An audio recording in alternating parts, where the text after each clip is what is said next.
That was Dauntless by Sitka Sun off of their album All the Way West, which was released on January 29th of 2021. Tasty. Yeah.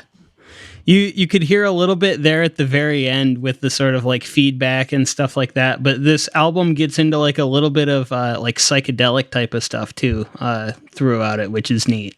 Yeah, I was just thinking like that was a fairly modern sounding jazz album, and especially that was tasty at the end. Yeah. Mm-hmm. Yeah, I always love jazz. Is one of those genres where it's so easy for people to hate it or not enjoy it because it's so, it shines best while live, but it always doesn't translate well into recordings. But something like this, really, they use that to their strengths, and especially with that ending. Yeah, this project is one guy writes it. The guy is Patrick Murphy, and he's the bassist of the group when they perform and record. And he's the guy who writes everything. And like I said, they're based in Oakland.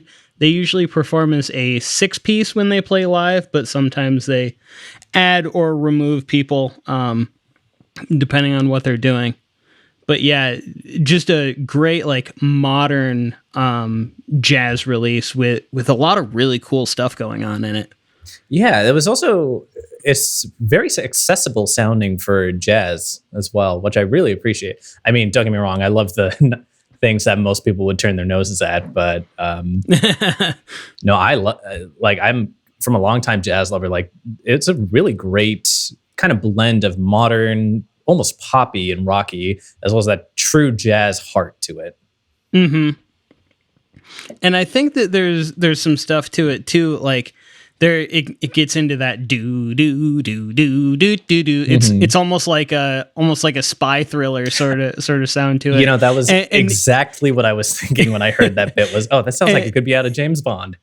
Exactly, and so it's like I think that it uses brilliantly a lot of a lot of things that people might be very familiar with, but it puts a twist on them, which is cool. Yeah, you can tell that the writer definitely knew exactly how the audience would respond to what he was listening to and really use that to his strength. Yeah.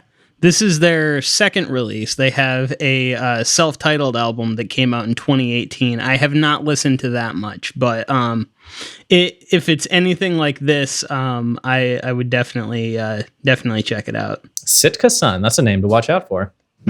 Yeah, absolutely. All right, so what do we have up next? Well, next we've got something even more out of left field. What we have is the main theme to a video game that came out a few years ago. This is by an artist named Floex, Tomáš Dvorak, from I believe it's either Polish or Czech video game Samorost 3.